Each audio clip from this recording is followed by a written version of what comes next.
Vocês querem começar pelo quê? Placa? Tá.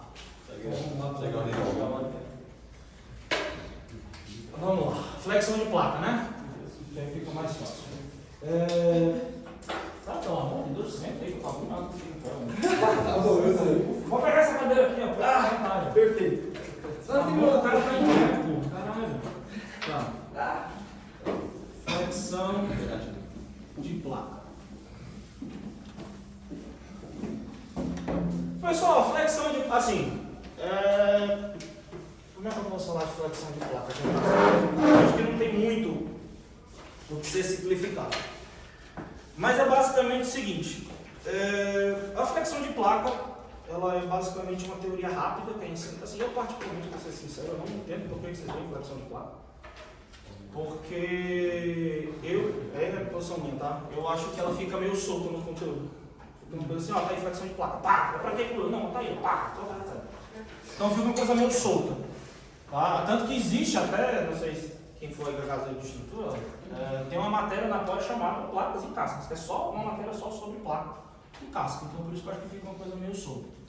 Mas vamos lá. Então, a flexão de placa, a gente resume a flexão de placa da seguinte forma. Então você tem a equação fundamental. Eu vou me ater simplesmente estabelecer, eu não vou, eu acho que se for do interesse de alguém, depois eu mostro a dedução, mas vou me ater simplesmente, né? Então a equação fundamental é que você tem o operador biharmônico de W é igual a P sobre D. Se alguém puder confirmar para mim, se eu não estou faltando nenhum coeficiente, alguma coisa do tipo, por favor. Isso aqui mesmo, né? Quem é esse operador biharmônico? O operador biharmônico é a derivada quarta mais duas vezes a derivada quarta cruzada mais a derivada quarta com y de p de xy sobre d. Tá? Qual é o grande problema, né? Por que a gente fala, por que placa é um assunto tão complicado? Porque placa, como vocês podem ver, diferentemente da... Primeiro, por se tratar de uma equação diferencial parcial, então você já tem uma dificuldade intrínseca, né? O número de soluções para um problema como esse é extremamente complicado, né? Assim, é claro que você não consegue resolver todos os problemas de placas que existem de forma analítica. Então, por causa disso, é natural que a gente tenha uma solução aproximada. Né? Existem várias técnicas de solução aproximada, mas a solução que interessa para a gente é a bendita solução de Navier. E o que é que a solução de Navier ela vai estabelecer? Ela vai imaginar o seguinte: imagina que você tem uma placa, né, podendo ser retangular ou você tem um Z, você tem o X e você tem o Y. Então imagina que você tem uma placa simplesmente apoiada nos quatro bordos. Tá? O que é uma placa simplesmente apoiada no quatro bordos? É importante ficar claro. É uma placa que ela não tem deslocamento transversal. Tá, pessoal? Muito importante ficar isso claro para evitar qualquer... A gente tem muito essa coisa da viga, né? A viga, quando ela está simplesmente apoiada, a gente restringe tudo. Se vocês não forem lembrar, quando a gente fala de uma viga simplesmente apoiada, por exemplo, a viga famosa viga apoiada, o que é que a gente fala? A gente fala que esse nó aqui, nessa região, ela não só tem o W igual a zero, como ela tem os outros deslocamentos iguais a zero. Tá? Quando a gente está falando de uma teoria de placa, principalmente na solução de Navier, a gente só está falando do W. Até porque a minha equação só é para W. Ah, mas cadê o U e o V? O U e o V estão longe, estão na casa do cacete, não interessa. Para a gente só interessa o W. Tá? Então, por causa disso, então imaginemos que nos 4 bordos, então você tem W igual a 0, você tem W igual a 0 e você tem W igual a 0. O Navier, olhando para essa situação, e somente para essa situação, ele vai propor a seguinte solução. Ele falou, olha, se as minhas 4 bordos, os 4 bordos, minhas 4 arestas estão apoiadas, eu posso dizer que o meu xy é um somatório de I igual a 1 a infinito, um somatório de J igual a 1 infinito, vezes 1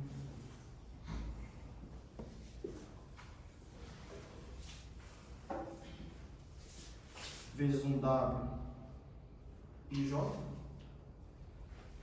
vezes um W e J, seno. Vou usar aquela notação que é MN, né, que ele usa, para facilitar.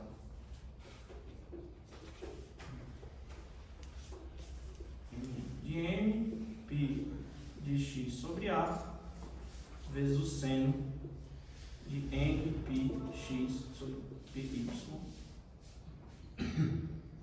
sobre B. Por quê? Porque se eu simplesmente substituir aqui, ó, x igual a 0 ao longo desse eixo, isso aqui vai dar 0. Se eu substituir x, né, dizendo que eu, considerando que esse comprimento mede A e esse comprimento mede B. Então x igual a A também dá 0. Mesma coisa para o y. Y em 0 dá 0 e y em B também dá 0. Então a não consegue usar. Você não consegue usar. No lugar de WM. Ele usa uma razão. Ah, ele usa uma razão, né? Ah, tá.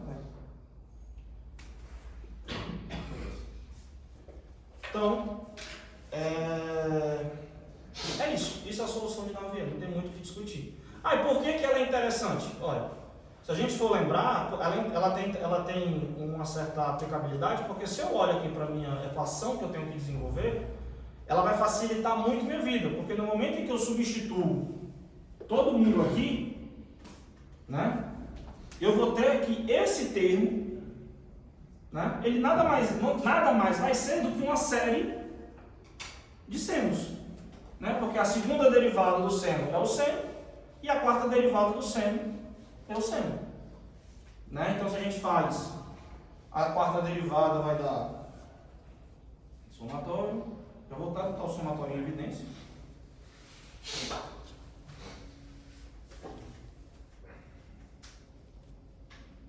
Vocês me ajudam na matemática, gente. Pelo amor de Deus. AMN. O AMN dá para botar em evidência, né? Dá para botar em evidência. AMN. O primeiro termo vai ser a quarta derivada em x, então vai dar menos, né? Vai menos. Ou volta, dá o signo, dá a volta completa, né?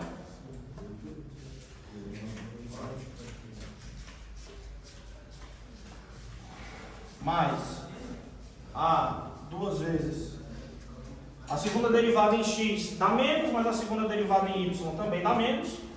Então,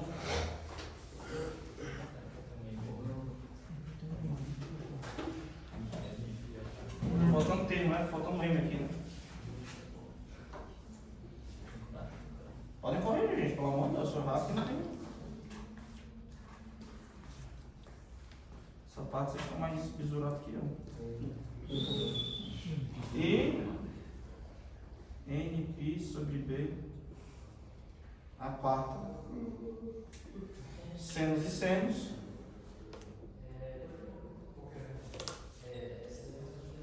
Vezes o seno de NπY sobre B. Isso é igual a P de XY sobre D. Tá certinho, gente? Aqui não tá faltando termo não, né? Não.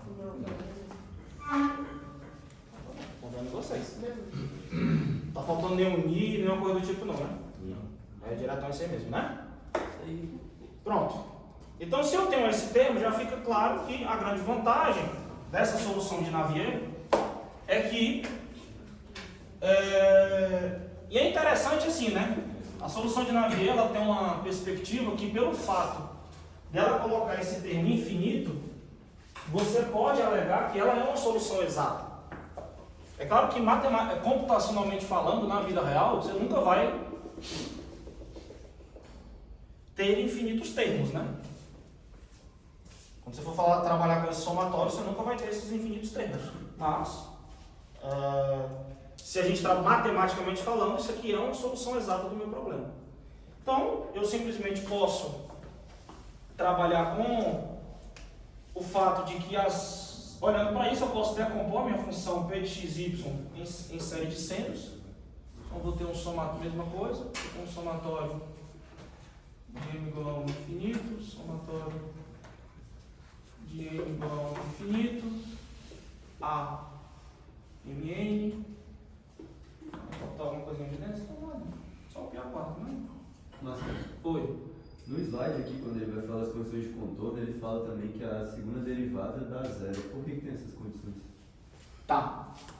Deixa eu só terminar de escrever que eu explico isso aí. Vamos lá. Pi ao quadrado sobre A. O quadrado é para fora. M pi ao quadrado, N pi sobre B ao quadrado, mais N pi sobre B a quarta. Eu vou simplificar, gente, chamar isso aqui de, vamos chamar aqui de, sei lá, W pi de x, y, tá? Só para simplificar, para não ter que ficar escrevendo seno. Isso vai ser igual a 1 sobre D do meu somatório. O mesmo somatório que eu tenho aqui, eu tenho para cá de P de Mn Wi xy.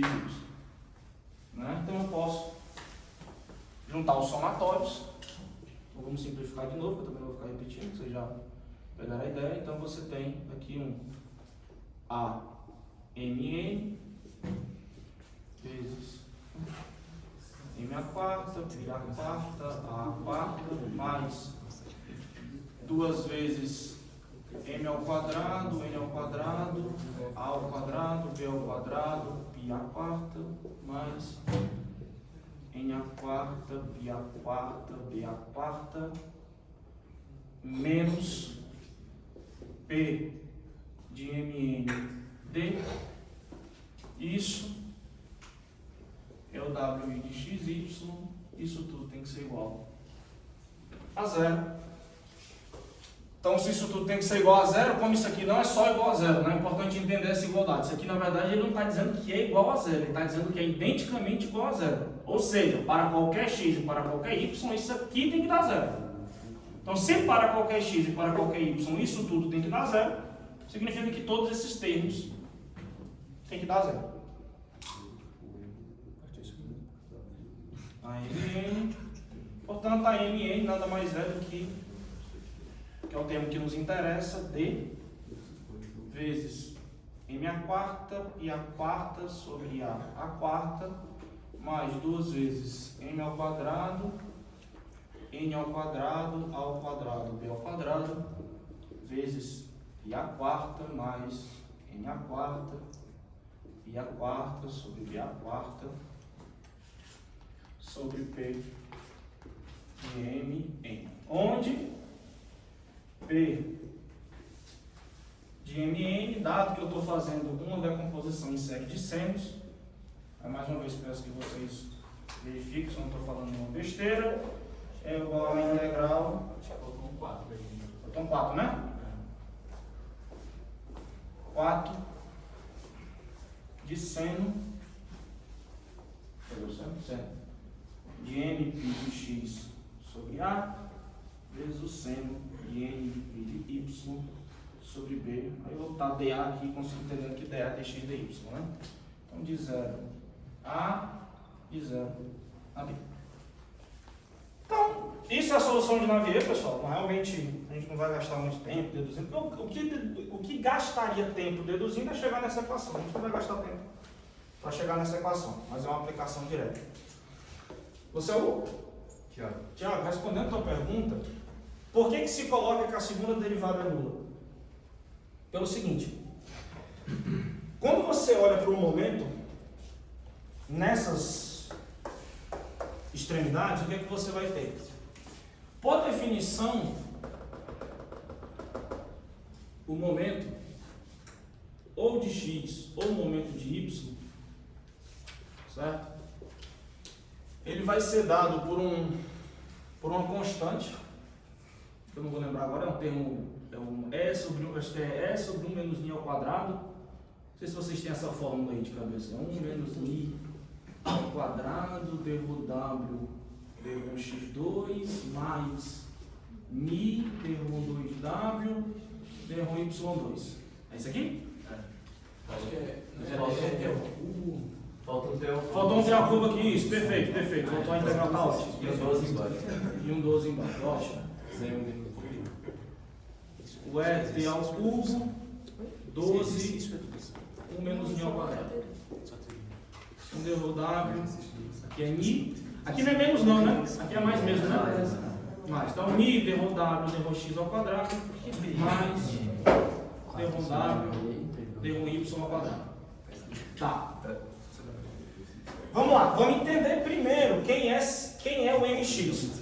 O MX, ele é o momento, nesse sentido aqui, ó. Isso daqui é MX.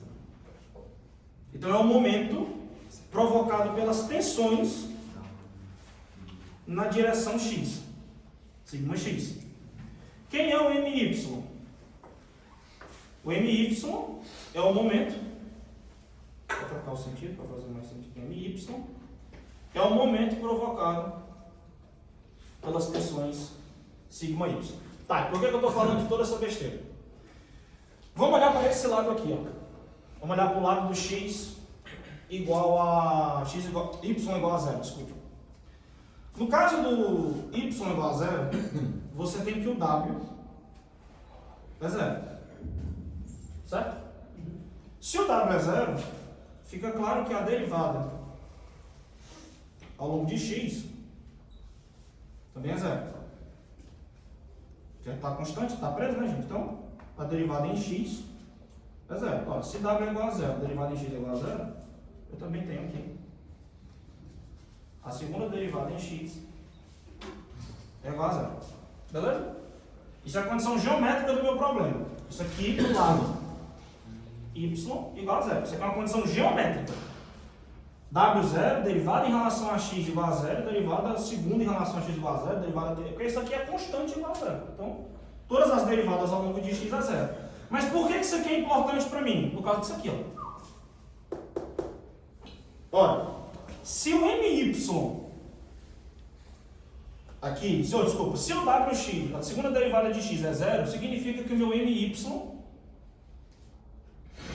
ele pode ser reescrito por t ao cubo, 12, 1 menos ao quadrado, vezes a segunda derivada de y. Certo? Marcelo, mas na restrição que a gente estava aplicando, eu travo só o deslocamento. Você trava só o deslocamento. Não a angulação. Não, mas entenda, angulação quando você fala, você está falando da angulação transversal. A angulação transversal, você concorda comigo que aqui seria D1W, D1Y? Eu estou falando da derivada de x. Eu estou pegando só esse lado. Eu não estou falando que a derivada em x é igual a 0 para todos os lados. Eu estou dizendo que nesse lado, a derivada em x é igual a 0. Então isso aqui tudo é dentro do conceito de y igual a 0 e y igual a 0. O mesmo, claro, vale também para o y igual a b. Né? Fica claro isso. Mas não é a derivada em x é 0 para todo mundo? Não. Nesse lado e naquele lado. Chique? Pronto. Se a derivada, né? Beleza, isso aqui é igual a 0, o momento é igual a 0. Agora vamos entender o conceito. Isso aqui tudo que eu estou falando é o quê? Geométrico. Agora vamos entender o conceito da força atuando aqui. Aí você pode usar a análise de viga. Quando vocês tinham uma viga biapoiado. Quanto é que é o momento nos apoios?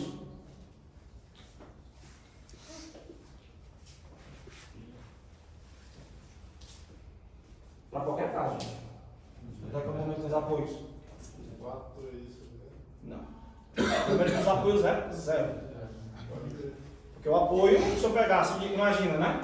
Imagina que você tem esse simples caso aqui. Uma viga simplesmente apoiada de um lado. Se você aplicar uma força para cá, beleza, você vai ter até o equilíbrio da força. Né? Tem uma força resultante. Essa viga ela não vai sair subindo. Ela não vai ter uma translação, que eu quero dizer, desculpa. Ela não vai transladar, porque ela vai ter uma força reagindo aqui. Mas qual vai ser a grandeza que esse apoio não vai conseguir restringir? A rotação. Logo, se ele não restringe a rotação, não tem como ele ter momento sendo aplicado. Se ele não tem momento sendo aplicado, quanto é que é o momento? Zero. Agora vamos voltar para o nosso problema. Lembra que eu falei que é simplesmente apoiado? Se é simplesmente apoiado, esse momento MY vai ter que ser quanto? Na borda. Zero. Se o momento MY na borda é zero e o momento MY dado na borda é dado por isso daqui, quanto é que vai ser a segunda derivada em relação a W? Em relação a Y de W? Zero. Tranquilo, Thiago? Então, a segunda derivada transversal, ela é nula por uma condição que nós chamamos de uma condição natural do teu problema. Por que natural? Porque ela está associada ao carregamento. Ela não está associada à geometria. Isso é geometria e isso é carregamento. É claro que isso daqui vale para o outro lado e proponho, deixo aí para vocês verificarem que a mesma lógica de dedução vale para o MX. Por quê? Porque ao longo desse lado, a derivada em Y é nula, porque é constante, e é zero.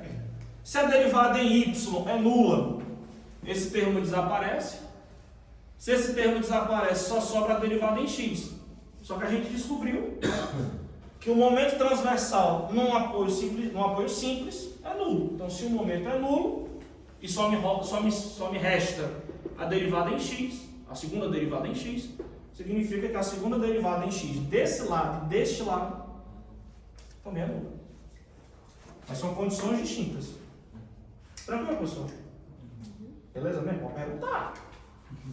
A ideia é que você saiba sem dúvida. Sei que é um pouco de conteúdo, não é exatamente uma questão que a gente está resolvendo, mas se tiver mais alguma dúvida. O desão é o quê? Desão é esse termo aqui, ó. É o que a gente chama de rigidez à flexão da placa. Esse termo aqui. Tá? Porque, por exemplo, quando você resolver um problema de viga, o problema de viga ele diz isso aqui, ó. Mx igual a menos EI, dá duas linhas. Isso daqui é o que a gente chama de rigidez à flexão da viga. Isso daqui é o que a gente chama de rigidez à flexão da placa. Beleza, professor? Ficou de boa? Pronto. Então vamos para a nossa bendita questão. Vou apagar aqui esse lado. Gente, se vocês tiverem alguma dúvida, pergunta. Eu só não entendi como é que você chegou naquele PMN, tipo assim, a gente... Tá.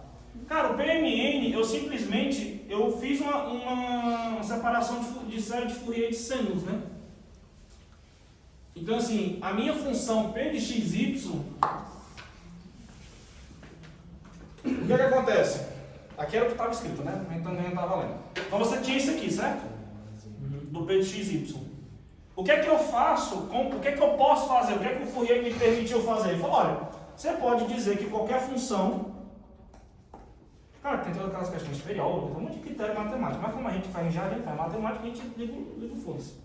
Não vai entrar nesses critérios não. Mas basicamente o que é que a decomposição em Fourier me permite fazer? Dizer que uma função qualquer de P de XY pode ser decomposta numa série de senos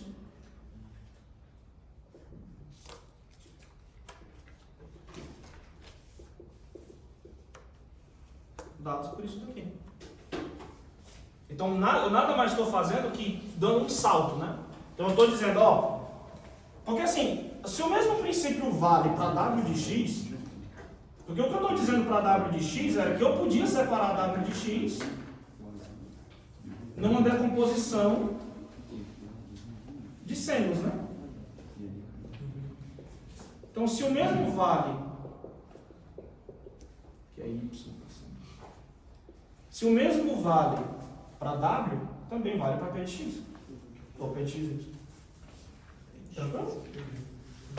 Então, é por isso que eu posso chamar isso daqui de P de MN, porque o que eu estou fazendo, na verdade, é decompor da mesma forma como eu decompus W, eu estou decompondo P de x, y. Chega, pessoal. Pronto. Sabendo disso, é que a gente parte para o nosso problema. Né? Então vamos ficar com esse termozinho que ele é importante para a gente.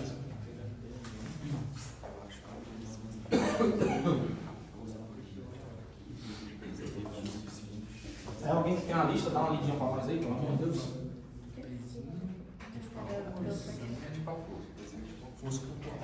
Exercício 1, vai.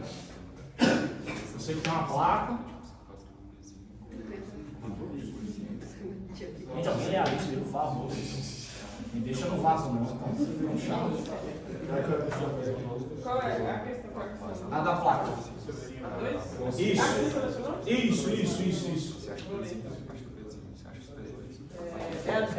É da lista 2. Considere uma placa quadrada de lado A simplesmente apoiada ao longo de suas mãos, sujeita a uma carga concentrada P e restringida elasticamente no seu centro por uma mola translacional de resistência K. Assumindo que a placa tem espessura T, modo de elasticidade E e coeficiente de posição V. Toma, ela tem E. Obtém a expressão de deslocamento transversal. E No centro da os lados medem A. Qual a mais informação? Simplesmente apoiado. Tudo bem. Acho que é aqui, simplesmente apoiado. E aí, gente, como é que faz aqui? A espessura T também, que é um... Ah, a espessura é T, né? Isso. Espessura T, beleza. É de deslocamento. E ele quer saber o deslocamento no meio. E ele quer a solução para M igual a igual. Perfeito. Então ele quer o deslocamento. Esse triângulozinho é só para deixar claro, está simplesmente apoiado, os 4 pontos. Ele quer saber o deslocamento em A sobre 2 e A sobre 2.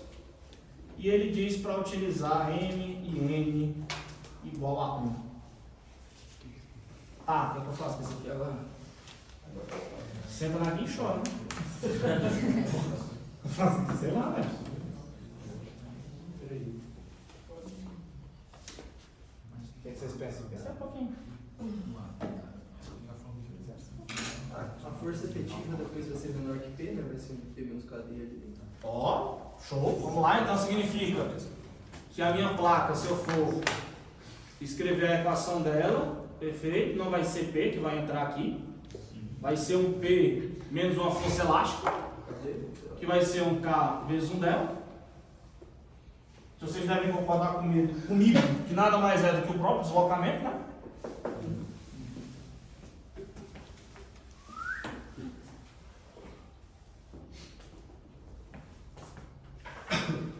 W de A2 A sobre 2, tá?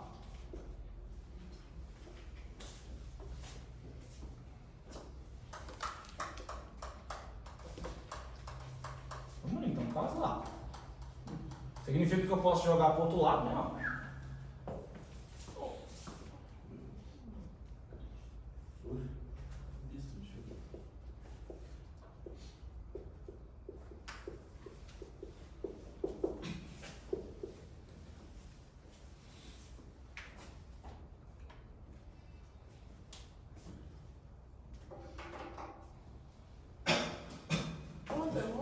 Tipo assim, nessa fórmula, o P que usa é de pressão? É de pressão.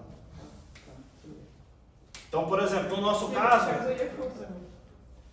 Isso, perfeito, mas esse é o ponto que eu levanto. Dado que eu tenho uma força, como é que eu transformo uma força numa pressão? Divide por diário. Ah, o delta de Dirac. Porra, boa, garoto, isso mesmo. Quando eu tenho força,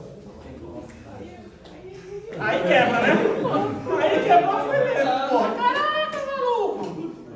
Quando eu tenho força localizada, eu tenho que usar o meu querido delta de Dirac. É aquele negócio de 1 a 0 mesmo. Não? Não.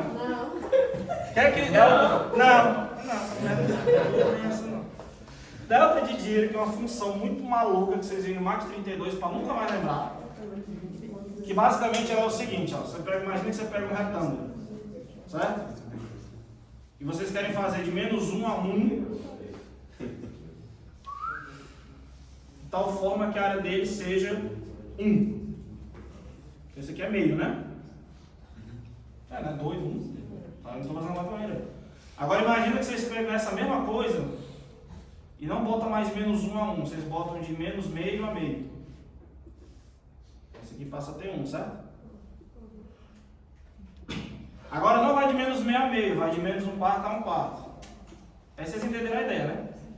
A ideia é que eu mantenha essa área diminuindo o lado. De tal forma que eu vou ter uma função que obviamente vai ser 1. Tanto que matematicamente falando, quando você faz o símbolo do delta de Dirac, ele nada mais é do que uma seta. Mas por que ele é interessante? Então, delta de Dirac, delta de x menos a, ele tem uma grande vantagem. Quanto é que é a integral dele ao longo de todo o comprimento? É a função do ponto x menos a. Ele não é, no caso do delta em si é 1. Porque a gente está mantendo a área. Por mais que isso aqui seja cada vez seja de infinitesimal e isso aqui tenda a infinito, essa coisa ela foi construída com a limitação de que a área seja 1. Só que no nosso caso aqui, quando eu estou falando, por exemplo, de um P de xy, que é dado por P delta de x menos a sobre 2 vezes delta de y menos a sobre 2, isso daqui é a nossa distribuição de força. Então, a priori, esse negócio vai ter que entrar aqui, ó. Lembra? Eu quero descobrir isso. Para nossa vantagem, eu só vou precisar de fazer essa integral uma vez, né? Porque só mn igual a 1. Então, quem é meu P de mn?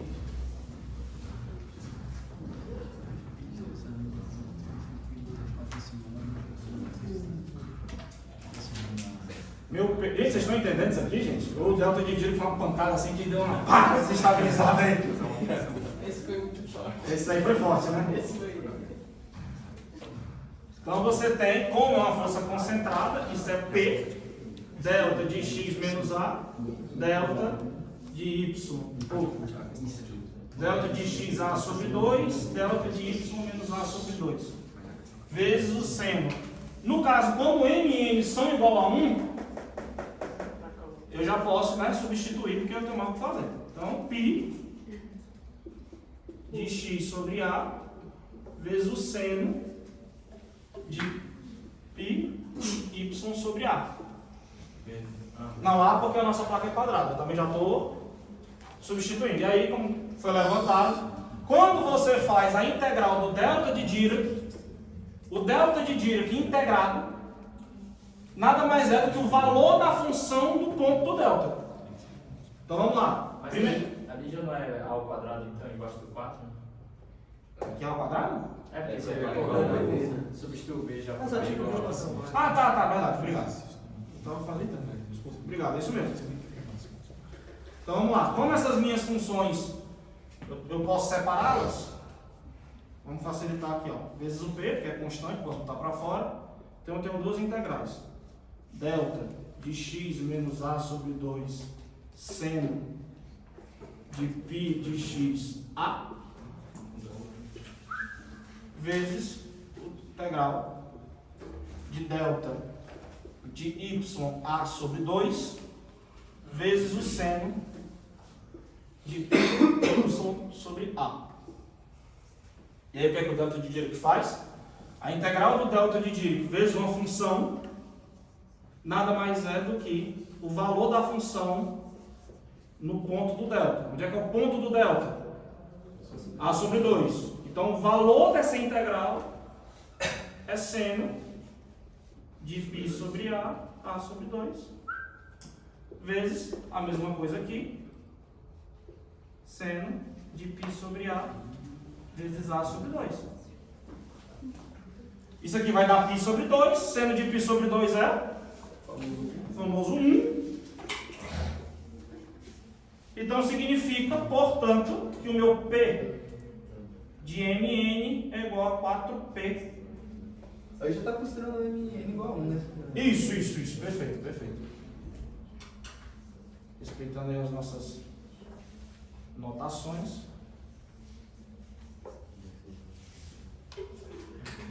Quatro P sobre A ao quadrado. Tá, beleza. Essa informação é interessante, essa informação é importante, não precisa de mais.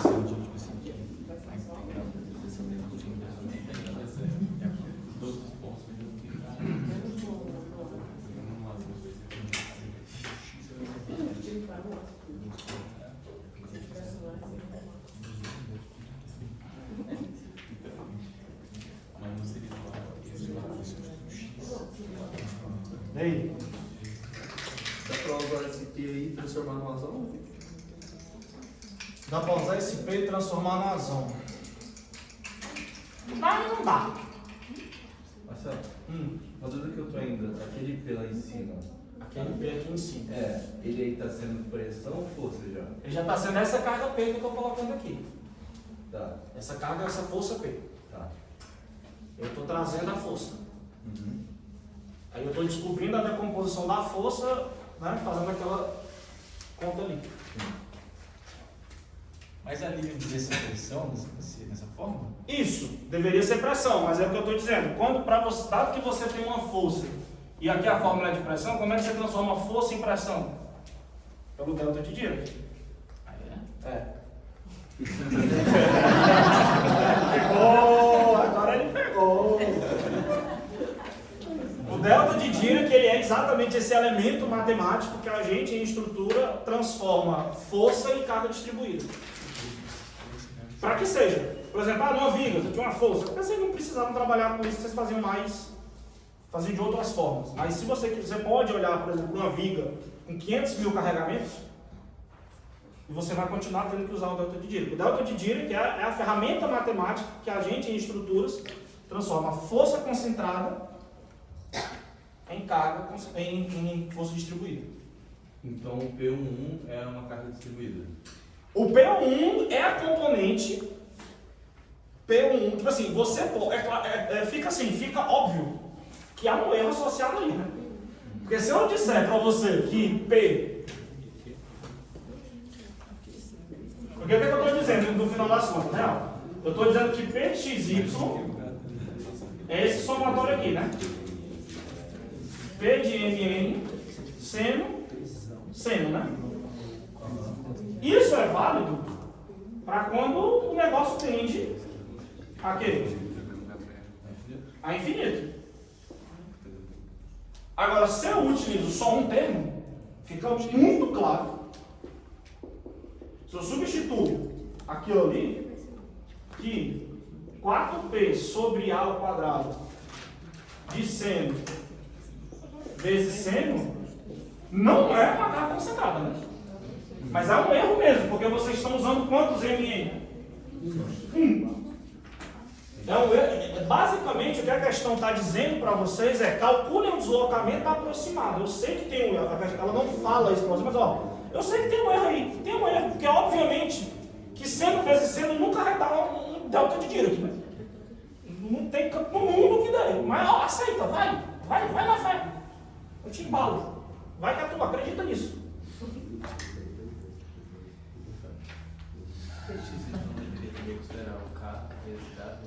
Mas ele já está aqui. Mas ali também não? Não. Porque você está separando, né? Você pode olhar para cá, e aí você está começando a perceber que nós temos um problema, né? Porque aqui você pode pegar o P. O P nada mais... Qualquer coisa que não seja W, você pode separar daquela forma. Então você pode pegar o P e fazer essa separação. E você deveria também fazer a mesma coisa aqui. Porque K vezes W é também uma força. Você concorda comigo? É a força de reação da mola. A placa está sentindo a força de reação da mola, mas continua sendo uma força.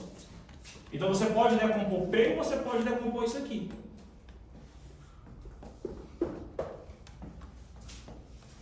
Eu estou fazendo tudo isso, vocês não estão perdendo tempo não, tá? A solução é por aqui, mas não é essa aqui não, né? A gente vai chegar lá.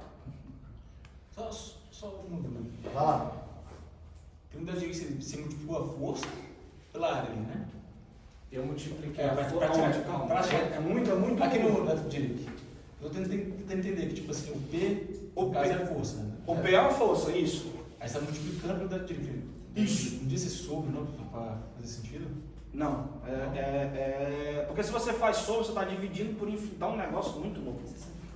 Porque o delta de Dirac é uma função, como eu disse, que ela tende a infinito do ponto. Entendeu? Então ela não tem como você dividir por ela. Mas isso é um mecanismo que para converter pressão... Para converter força em pressão. Força em pressão. Isso. Eu não estou convertendo pressão em força. É força em pressão. Ah. Por quê? Porque por que isso aqui me permite dizer isso? Porque assim, se você fizer a integral por exemplo, a integral da força, a integral da pressão, ela não tem que dar a força? Sim. A força total sobre a placa? Quanto é que é a força total sobre a placa? P. Aí se eu faço a integral disso aqui na área, vamos lá. Integral de P, delta, x menos A sobre 2, delta, y menos A sobre 2. O P é uma constante, eu boto para fora, certo? Quanto é que é a integral do delta de Dirac? 1. Quanto é a integral do delta de Dirac? 1.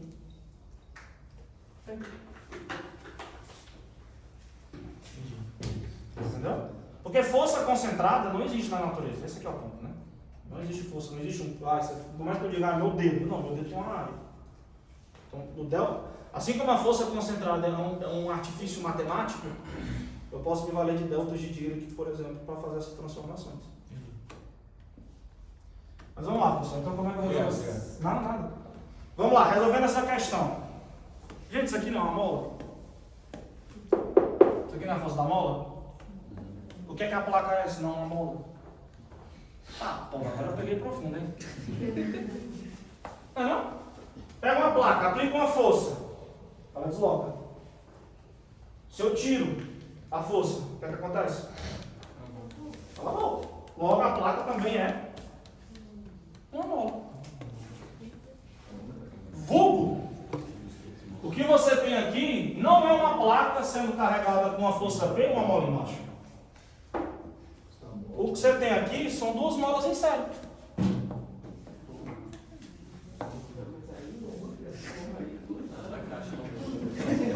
Aí você tem um KP e um K. Força P. A pergunta é, quem é KP? É claro que eu não fiz essa conta de besta, tá? A gente vai usar essa conta, não se preocupe. Não fique sentindo um medo agora pesado aqui. Não se preocupe, nós vamos utilizar essa força. Porque eu preciso descobrir o KP. E a gente sabe que KP nada mais é do que o quê? Força por deslocamento, não é verdade? Olha, vamos olhar para esse problema sem a mola. Esquece a mola.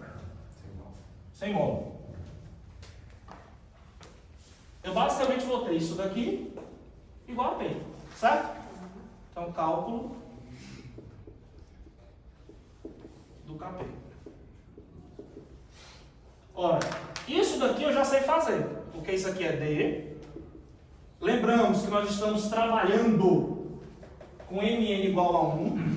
Então, só tem um seno. Significa que aquela fórmula lá, eu vou pedir para vocês repetirem para mim. A11 é igual a P11. Aqui vem um D, né? Sim. Sim. De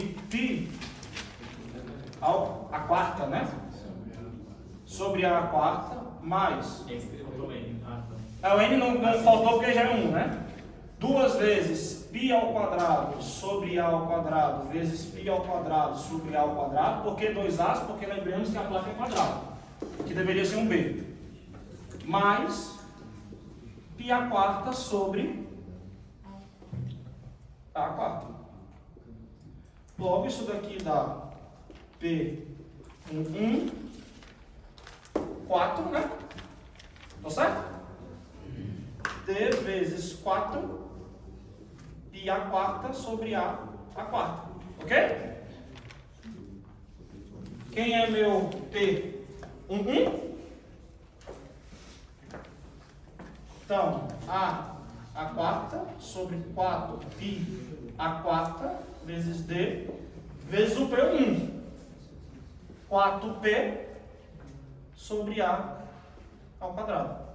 Cancelo o A ao quadrado com A à quarta, isso aqui fica ao quadrado. Cancelo o 4 com 4.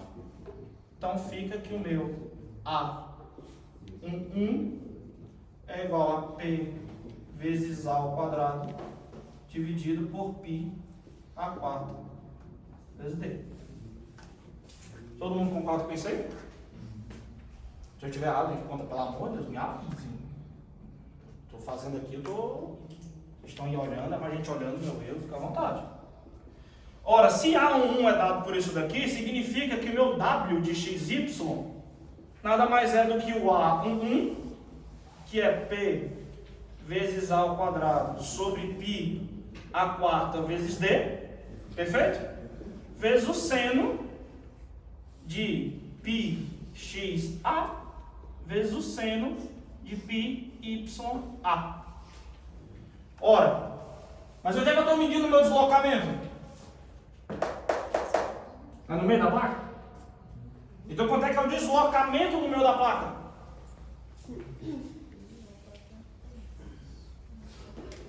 Nada mais é do que o meu próprio A11, vocês concordam?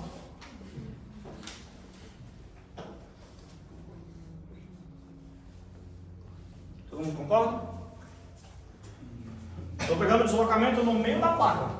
Então o meu A, o W, A2 é igual àquilo ali. Só não sei se eu peguei. Tipo, se não tivesse essa mola aí, a resolução até aí seria melhor. A resolução aqui, isso, exatamente, seria a mesma. Se ele simplesmente dissesse, eu quero o deslocamento da placa no meio sem a mola, é isso aí. Tá, então essa aí não é a resposta ainda. Não. Ah, tá. Isso é o deslocamento da placa no meio sem a mola.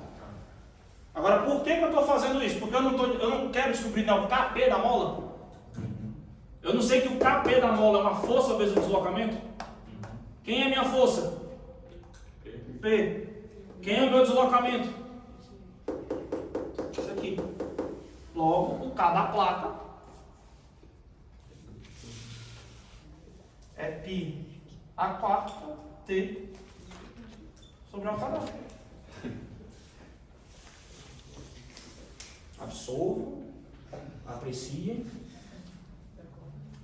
Pergunta assim para ver se vocês entenderam. Se o K não fosse no meio, se o K fosse aqui, a um quarto, qual o deslocamento que eu teria que pegar ali? O de um quarto. Vocês entendem que basicamente o deslocamento que eu tenho que usar como referência para descobrir o meu KP, que é o K da placa, nada mais é do que o meu ponto onde está a mola. Se está no meio, é o W A2 sobre 2. Se tivesse aqui, não ia estar porque está zero, né? Seria por isso. Mas se tivesse aqui a um quarto, seria o W de A4 sobre A4. Se tivesse aqui no 3 quartos, A3 quartos, A3. Se tivesse aqui um pouco mais acima, A3 quartos, A. Por aí vai. Seria o ponto da força ou da mola? Que tá a mola. Da mola? Então a força tanto faz a diferença no caso. Sim. A força tanto faz. Porque basicamente o que você está vendo é força, a placa, ela se transforma tudo numa grande mola. Então a força que a mola recebe é P, agora o teu deslocamento de referência, aí vai depender de onde está a mola. Porque a tua composição é isso aqui, né? Bem, aqui é a parte da física. Vocês sabem. Se o KP é aquilo ali, quanto é que é o K equivalente?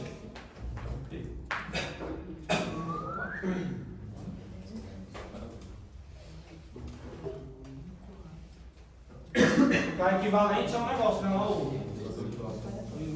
O harmônico, né? O harmônico, sei lá, a média harmônica. Então, KEQ é igual ao KP vezes o K. KP. Mas, cara, tá certo, aí, eu tô chique. Bora, se esse é o meu KEQ, quanto é que é o meu deslocamento final? O delta final é a força sobre o KEQ, não é verdade?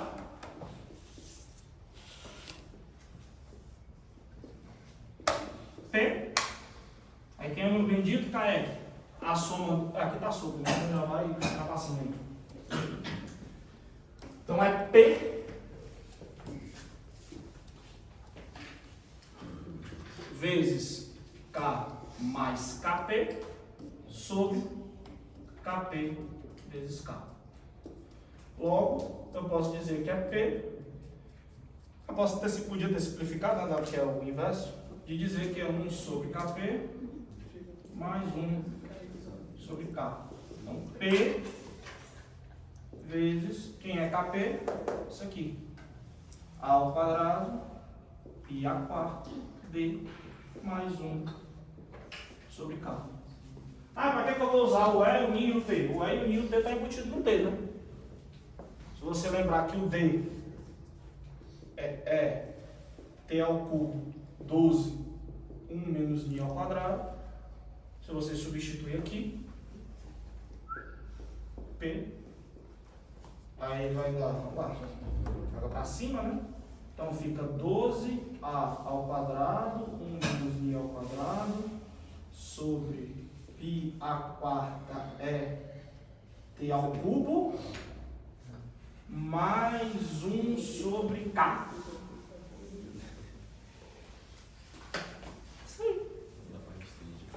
Aí só para ver se a nossa conta está certa, vamos só fazer uma análise dimensional rapidinho aqui, ó. A é metro quadrado. Vai bater, gente. Tá aqui, pai. Feito para dar certo. Você deve ter feito para dar certo esse negócio? O é Newton por metro quadrado e o T é metro ao cubo, né? Então fica metro sobre Newton, né? É, né? Que é 1 sobre K, porque tá ali bateu. Então, pelo menos dimensionalmente tá batendo, isso é o que importa, né? Mas a pessoa se nem dimensionalmente batesse, se eu vou de conta, aí você fica no desespero, você fala, caraca, maluco, não foi bem. Entenderam, gente, como é que faz essa questão? O problema é que surge a partir do momento que ele dissesse, não, agora eu não quero 1 não, agora eu quero 2, ó. Aí vocês começam a entender que o problema, tipo assim, o que é que vai mudar se ele dissesse assim, eu não quero 2, não quero 1, eu quero 2. A única coisa que ia mudar nesse problema era que vocês teriam que calcular mais As. Teriam que calcular o A12, o A21, o A12, o A22 e a soma deles, porque você ia estar pegando o deslocamento do meio, o seno ia continuar dando 1 para todo mundo, a soma de todos os As. Aí ia dar P vezes alguma coisa, essa alguma coisa, vocês entenderam, né, a matemática do negócio? Se fosse mais termos ou não. Todo mundo entendeu, gente? Então, se fosse mais termos, não só o P11 entraria aqui, entraria o P22, o P33, o P44, o P11, P12, P21, P22.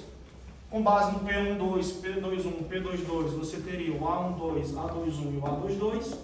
Logo, o deslocamento no W seria A1 mais A22, mais A12, mais A21, mais A22. Esse deslocamento certamente seria P vezes alguma coisa. Então, P dividido por esse inverso dessa coisa é o K da placa. E o K da placa você substitui e encontra a resposta. Por isso que eu falei que tem, apesar de vocês não terem visto a energia, tem um pouco de energia envolvido, que é o quê? A energia da placa. A energia da placa mais a energia da mola é igual ao trabalho da força P. Intrinsecamente é o que está escrito aqui. Por isso que a solução pela mola é o caminho. Mas eu só não entendi, tipo assim, por que o K é o P dividido pelo W? Porque tipo, no meio a força não é só o P, tipo, tem um KD, entendeu? Tipo assim, Mas é porque eu estou analisando uma placa sobre uma força. Eu não estou analisando esse problema. Esse é que é o ponto. Para eu descobrir o KP, eu estou analisando o problema de uma placa nas mesmas configurações submetida a uma força P. Isso é o que eu estou analisando para descobrir o KP. Eu estou analisando isso para o KP. Eu não tenho o meu K ainda. O meu K ainda não entrou na jogada. Entendeu? Tem aquela forma lá no início, tem um delta 4 ali. Isso aqui. É esse triângulo invertido aí. Você não usou, né? Não. Não usou. Não. Aí você supôs a condição sem a mola, achou a deformação sem a mola e depois colocou a mola. Isso. Exatamente. Beleza? Porque como eu disse, a bola, ela se comporta, ela é um termo a mais, a placa se comporta como uma bola, é isso que eu quero dizer. A placa se comporta como uma bola. Entendeu, gente? É porque esse P1 é só para achar o deslocamento, então, no caso. Isso, esse P11 eu só uso para exatamente descobrir o A11, para descobrir o deslocamento, para encontrar o cada modo, o cada placa. É isso mesmo.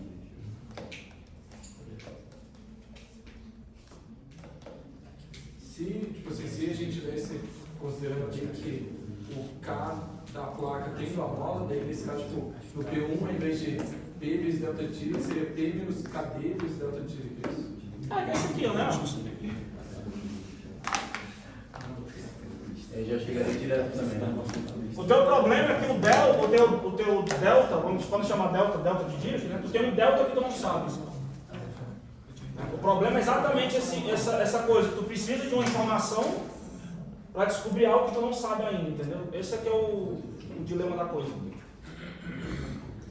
Se fosse dito, olha, a placa deslocou 2 milímetros, pronto, aí você tem a força realmente, é P menos K vezes 2. Essa que é a questão.